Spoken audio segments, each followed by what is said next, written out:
What is going on, y'all? I'm Bast. I'm here to highlight a deck that finished in the top 4 of the most recent Snap Battle Arena. Now, it does and did run into some problems against the Patriot mirrors where they have Super Skrull and you are heavily reliant on ongoings. But the upside of this deck is that against basically anything else, it is a much more powerful, proactive game plan. Now, I'm referring to it as Ongoing Patriot. You might call it Tall Patriot. It was made by a man named Komantis, a member of the Besties, one of my members of my community. And I really wanted to highlight it because it is a little bit of an off-meta take on Patriot. Definitely not a super known deck, a deck that he's succeeded with when I don't think anyone else is really playing. It leverages ongoing abilities very effectively, which of course makes it weaker to Super Skrull or Enchantress. So it's a bit of a double-edged sword here. The upside in power might be offset by the downside of getting countered. But it is definitely a list that, if your opponent is not prepared to beat you, they are going to lose because you simply put more points on the board than them. And there are a lot of decks right now that are trying to be fair, playing Doomwave, playing ongoing abilities like Darkhawk and Dino, and you can generally go bigger than a deck attempting to go big. Now, another thing this deck will do is beat Sandman basically every single time. Definitely an upside there. Game against Galactus, thanks to the debris. The one big glaring weakness is Patriot mirrors, where your opponent has Super Skrull. And now I had Komantis on to talk about the design process for this deck, various things, various decisions he made, changes he might make in the future, how you would play this deck. So let's jump right into that. As always, I'm Best. I'll see you in the next one. What is your thought process when building this deck? What is the thing that stuck out to you that felt like, I need to make these changes to the Patriot archetype? I want to attack a certain thing. What were you trying to attack here? Okay, so first of all, I have a little bit of a story about this deck. So during the Zabu era, I was like, okay, I'm a free-to-play player. I'm not a billionaire to be spending money on Marvel Snap, you know? So I can play Patriot, like that's the only thing that I could play. And it was pretty tough to actually make it to Infinite. And eventually I made it because I really wanted to do to do it. And later on, I kept on playing my Patriot deck. So And this is when I was you love this. This is your baby. yeah Okay. yeah I like Patriot and Cerebro are my two favorite decks by far. Um, the thing with the deck back in the day was that if I couldn't draw Patriot, I would lose. If I drew Mystique copying Blue Marvel, it was kind of irrelevant. Like why would I not be playing something else?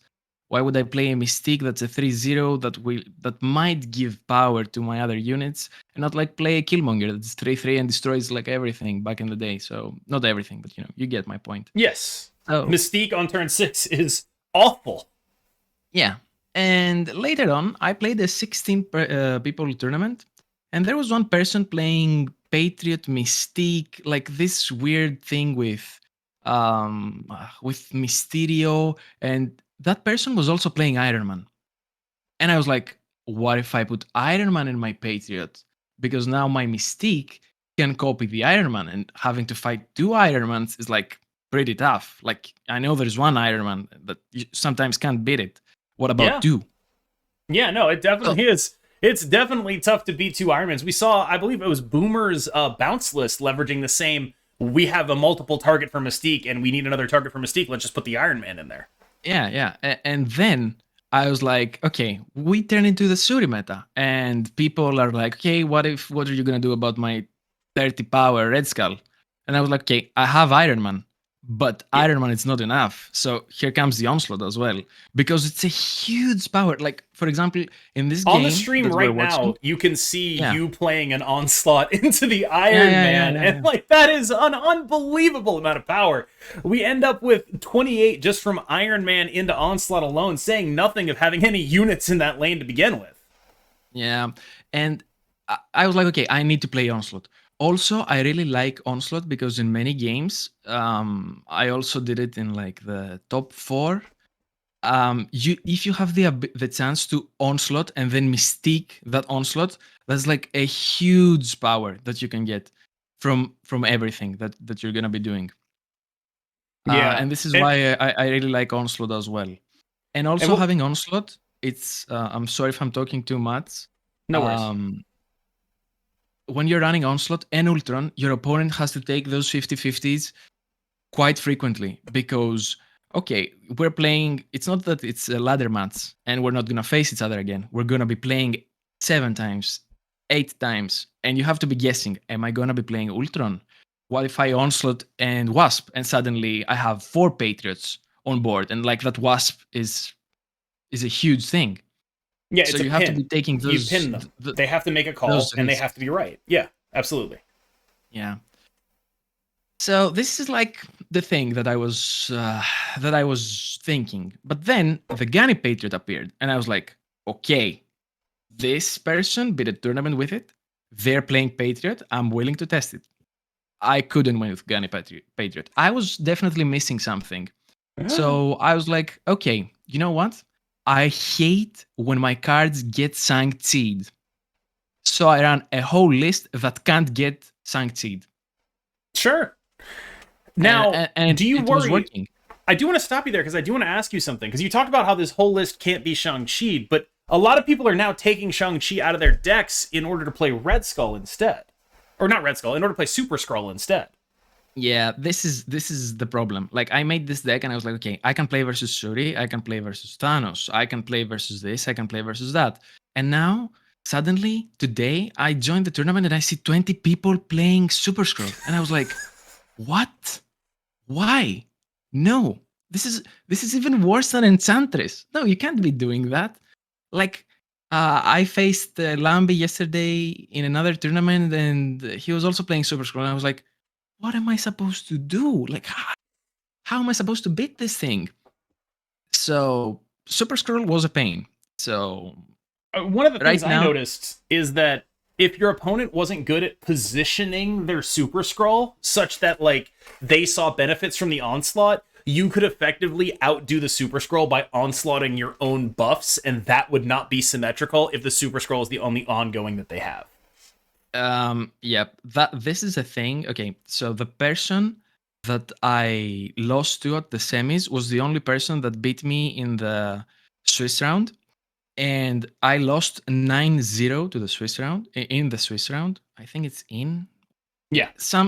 the Swiss round. You get my point. Um, and I lost 9-0, and I was like, okay, this is unplayable. I can't really win versus Super Skrull. And then while I was watching the stream, I saw another Patriot player who was, I don't remember the name, unfortunately. It was the one who was playing Kazar, and they snapped turn one. And I was like, if there is a single chance you can win this deck, is if you win a huge cube game where they don't draw Super Skrull. And I was like, I have to be playing super aggressively. Most of the times, I never snap aggressively playing Patriot. I never do it. I'm a huge chicken nugget. Mm-hmm. Um, and I was like, okay, I have to adapt to it because there's no way I can do it. And I almost did it. And I was like, holy, I was so close to do it. Like, and that was a Yeah. big achievement for me. Like, it, Yeah. it No, was I mean, insane.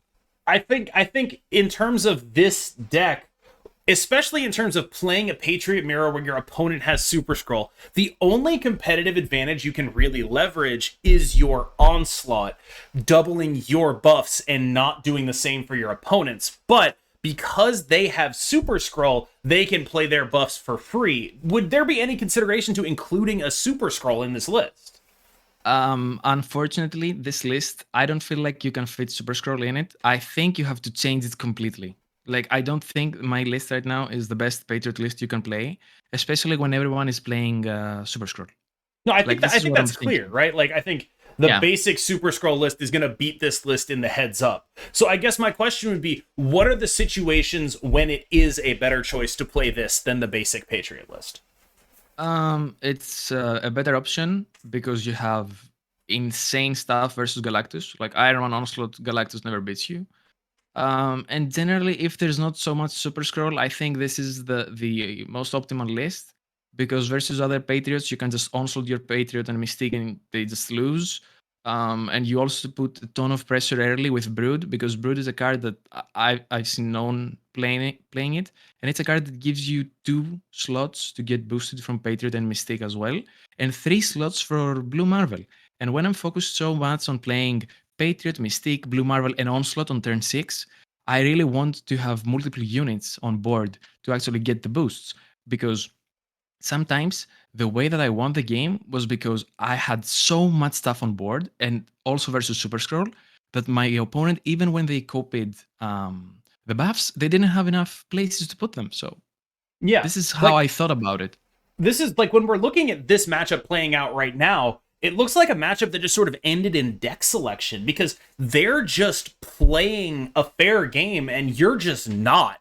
Like, you are just not doing anything even remotely fair. And so, like, they have to, like, actually be a fair, like, they're playing Doomwave, right? Like a Doomwave Darkhawk deck, which is good. It's a fair deck, but you're doing something that is fundamentally unfair on a lot of different levels. Like, you look at this situation, you go from having 6 and 17 to having, I think it'll be like 23 and like 17. You end up with like, what, 17 in the middle and like 23 on the Superflow or something like that.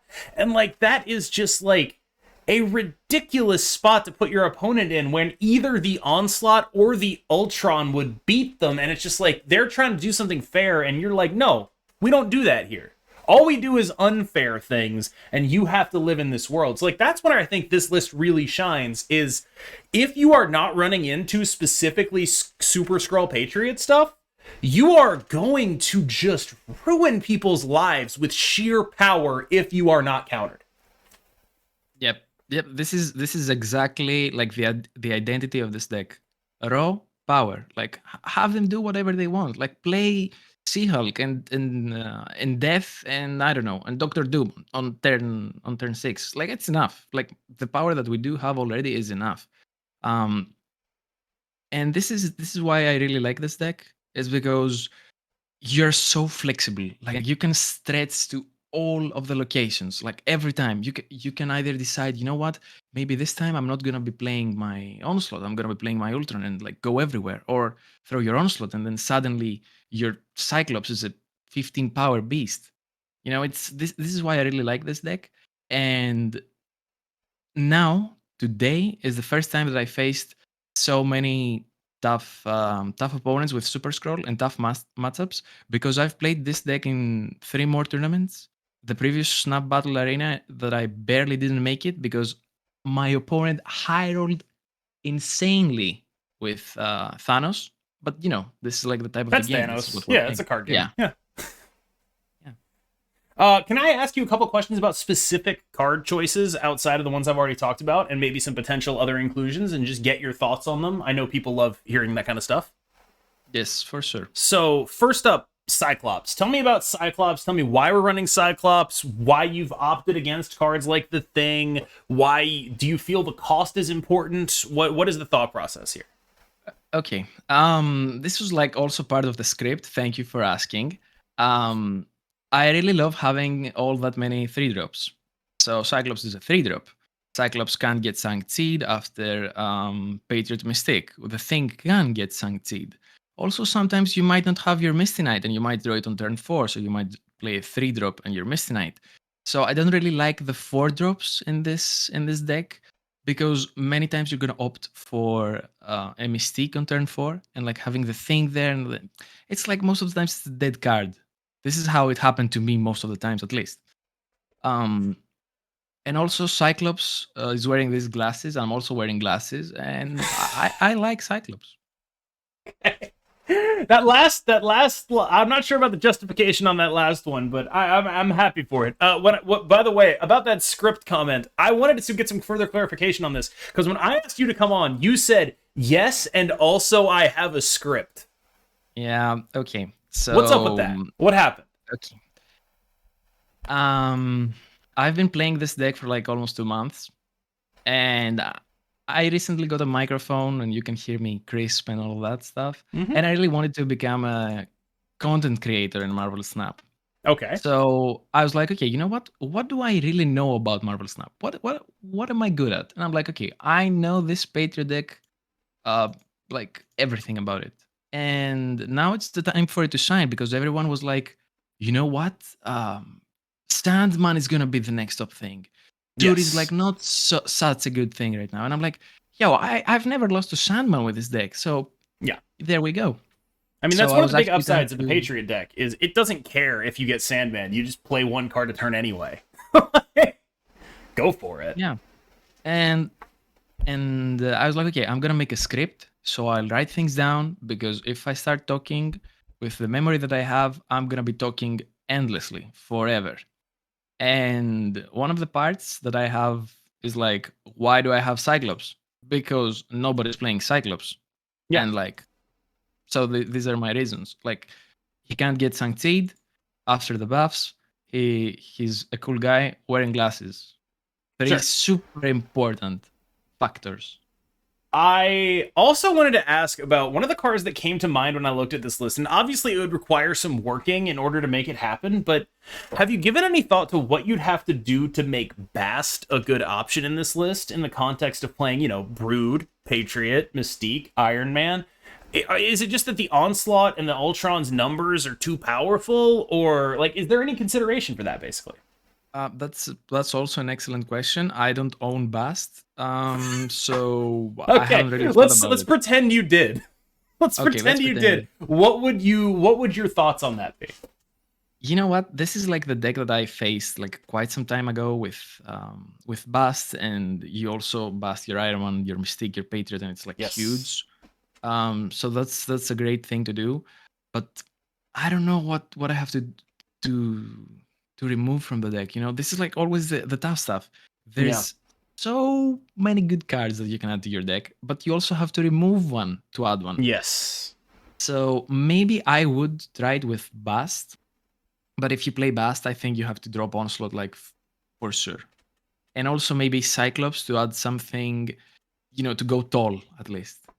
Yeah, like So you do need some ability to go tall. You can't just be permanently reliant on the Iron Man. But it is just something that came to mind looking at how many of the yeah. cards in here would be beneficial from it. Um, Are there any about it. cards you would run but you don't own? Oh, ah, you know, I don't really know. Like maybe I would try the Bast thing.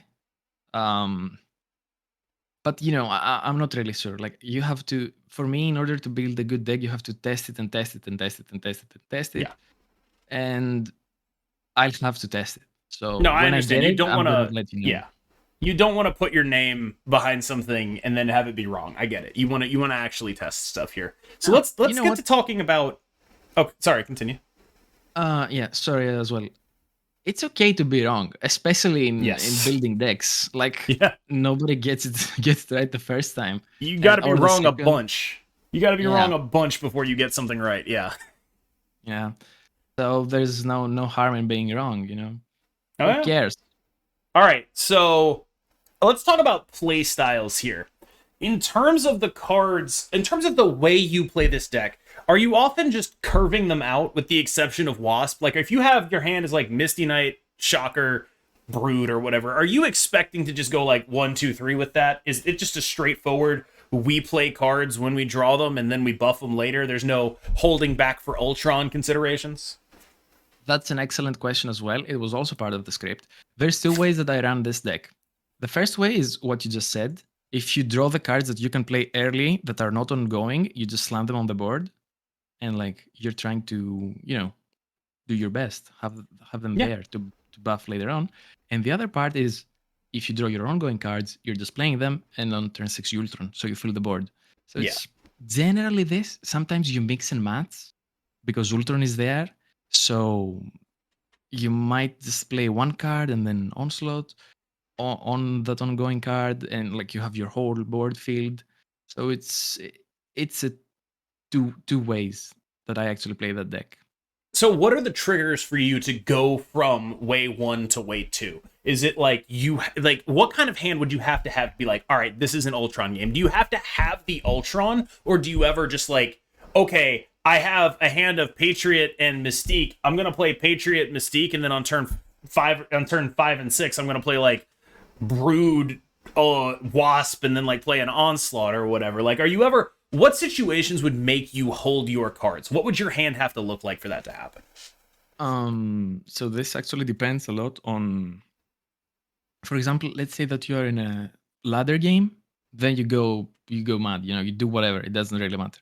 But if you're in a tournament game, you have to, if there's open lists, then you know like what you want to be careful of. For example, you have to be careful of, let's say, for example, Suri. You have to be careful of the lane that they're going to be playing Suri. So you need to keep your Iron Man for that lane, and you need to have another way to beat the other lane as well. So you're going to dump some stuff to one lane and have them not contest it. And then you're going to play Iron Man Onslaught, and they're going to be like, okay, you know what? I can't really do it. So in another example, when you're playing Thanos, the one that is the Lampy's Thanos, you have to play as much stuff as possible before turn 5 because they're having Professor X. And you can interact with those lanes as well because you have a lot of stuff to do. Also, sometimes you need to be careful, do I want priority or do I not want priority? Because in many games, if you have priority and on turn 5 you brood, your opponent is going to Professor X a brood and it's going to be 6 power and 2 of these cards can get buffed. So it's like you have to know the enemy's deck a little bit more in order to think what you have to do and adapt, because this is why I like this deck so much, is because you can adapt to the stuff that your opponent is throwing at you. With the obvious exception of Super Skrull. Yeah, Very hard to adapt. This is a given.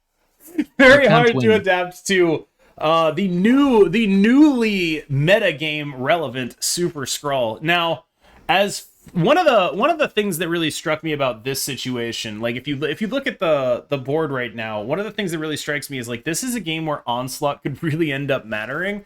But the issue we run into, of course, is they have another Super Skrull. They play the second Super Skrull. The Super Skrull copies the Onslaught.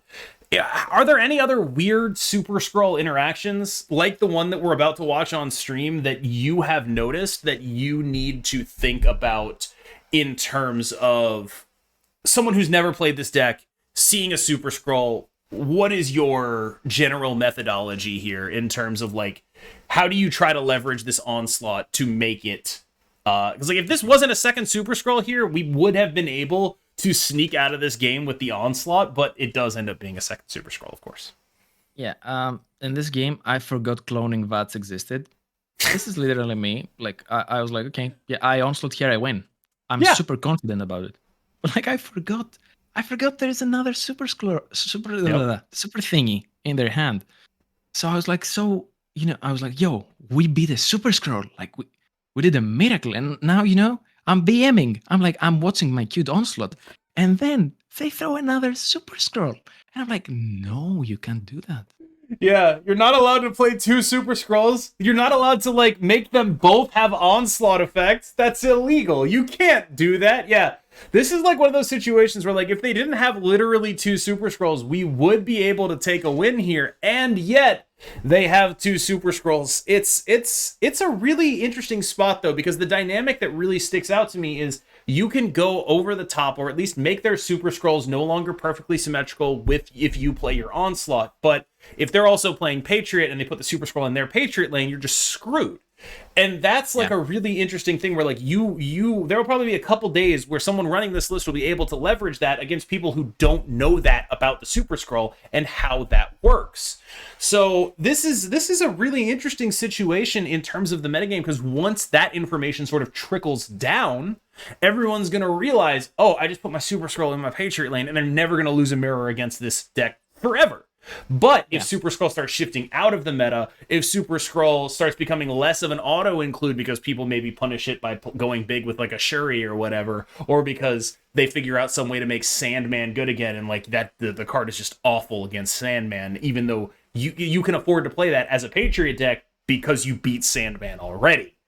But if that matchup gets closer, for example, like that suddenly like having a dead card actually has a real cost. We'll see if that ends up happening. Are there any things you would do in the future in terms of changing this list? Anything that comes to mind?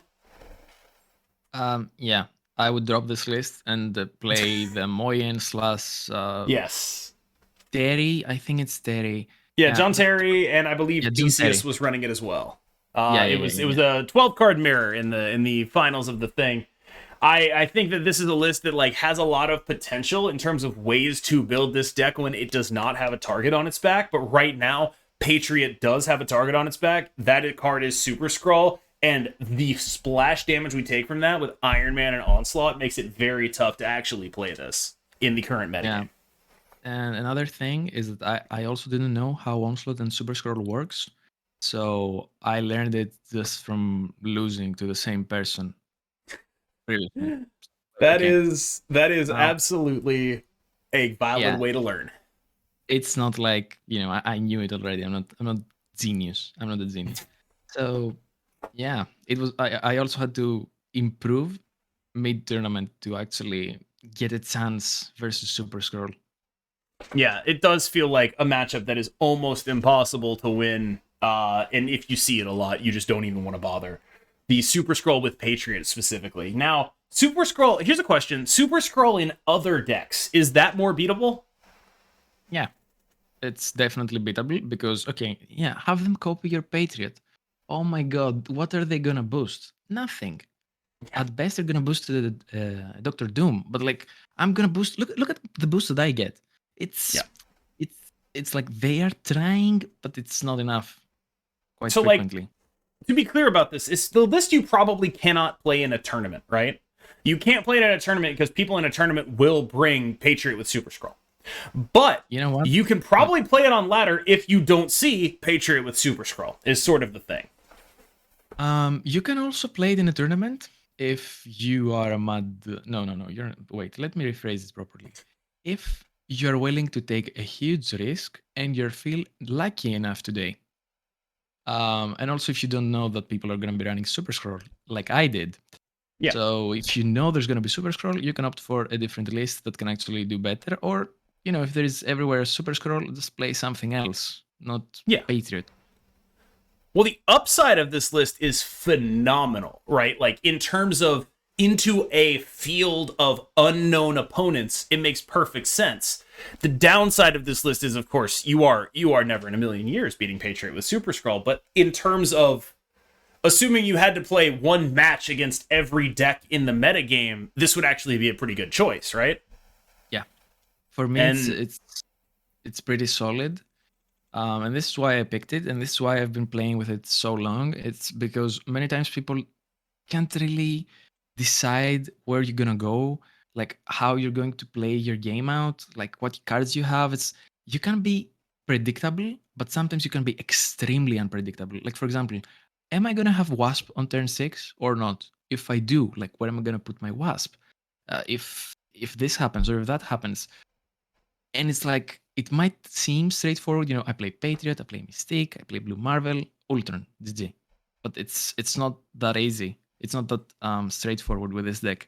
You have plenty of options, and you have answers for most of the stuff. You have Debris for Galactus, you have Iron Man for Suri, and also Iron Man for Galactus as well if you don't have Debris. You also have Ultron to go everywhere and spawn things. You also have Wasp for a nice turn 6 play. You can also interact with Professor X's. So, like, you also beat Sandman. You astronomically destroy Sandman. yes. I saw some people that were like, you know what? Some people were winning with Sandman. KGB. I saw KGB saying that he won three matches and he only lost to me when he was playing Sandman. And I was like, how? Like it's impossible. He did actually. I believe he did actually message me. I was talking to him about Sandman before this. He messaged me. He was like, "I think Patriot's gonna do well this weekend." This is like on Friday. I think he knows that the matchup is not favorable for him on the Sandman list. I think he definitely knows what's going on. Yeah. So yeah, overall, this is an awesome deck, especially in the unknown sea Yeah. of laddering. Yes. And especially versus bots as well, if you're still playing with bots. I'm not even still playing bots, so I don't know what it says about you that you are still playing bots. That's crazy, dog. No, I'm not playing bots. The highest rank I've been is 109 with this deck Okay. this Okay. season. So you're lucky enough to stay in human range. I respect that. So thank you so much for stopping by, Komantis. I do have one question for you to end it out. I guess we'll say two. First question: is there anything you would like to say about this list that we haven't covered already?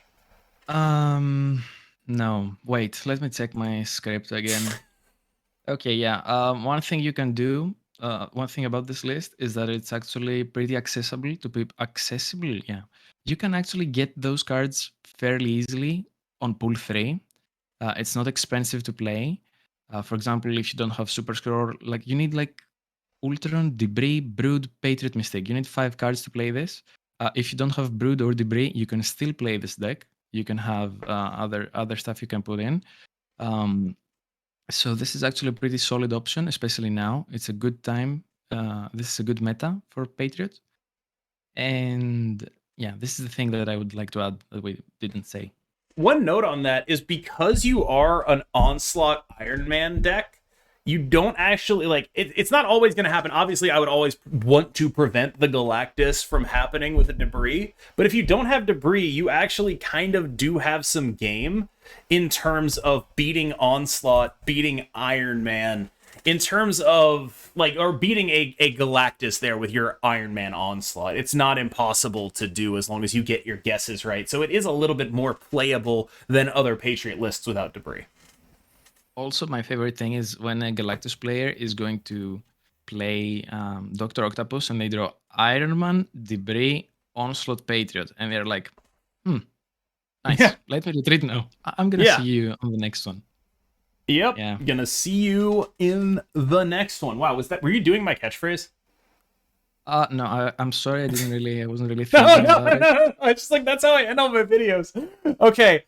Finally, Komantis, do you have anything you want to promote? Do you have a Twitter account, a Twitch, anything you want people to follow? If you're kind enough, people in the chat and on YouTube, first of all, I'm streaming on Twitch sometimes at twitch.tv/Komantis, Komantis. And I'm thinking about making some YouTube content at Komantis MS. So yeah, and my Twitter is Komantis98. So that's the thing. If you want to drop a follow or something. And also, is it okay if I add something else? Go for it.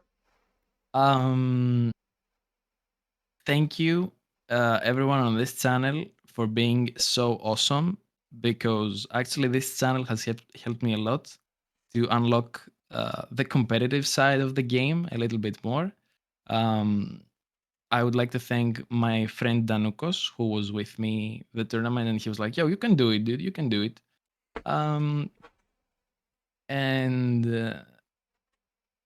Yeah, that's pretty much it. All right, Komantis, it has... Oh, you got something else? Go for it. Yeah. Previously that you said that your throat hurts. Yeah. Sometimes when you speak too much and too fast without taking a breath, it can actually create a problem in your throat. You can also keep that in mind when you're making videos. Just keep in mind that you can, if you breathe a little bit sooner, it will help you a lot with the pain in your throat. I'm never gonna stop. I talk, bro. All I do is talk. One more thing. Sure. I used to be a color caster for League of Legends in the Greek scene. So I'm also looking for opportunities in casting Marvel Snap.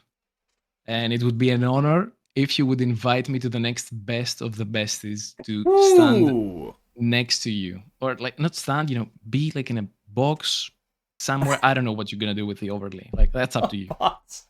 Oh, I thought you meant like a physical box. Like you're going to fly out from Greece. I have no idea when the next best of the besties is, but I will absolutely keep you in mind for that. 100%. Okay. I have absolutely no plans for it at the moment, but it is something I do want to make another one for. Thank you so much for being on here, Komantis. It has been a pleasure talking with you. I hope you enjoy the finished product of this video. Thank you so much. Have a good one. And I guess I will see you in the next one. Thank you. Thank you. All right. You have a good one, dude. Many Greek kisses to all of you. Mwah. Aww.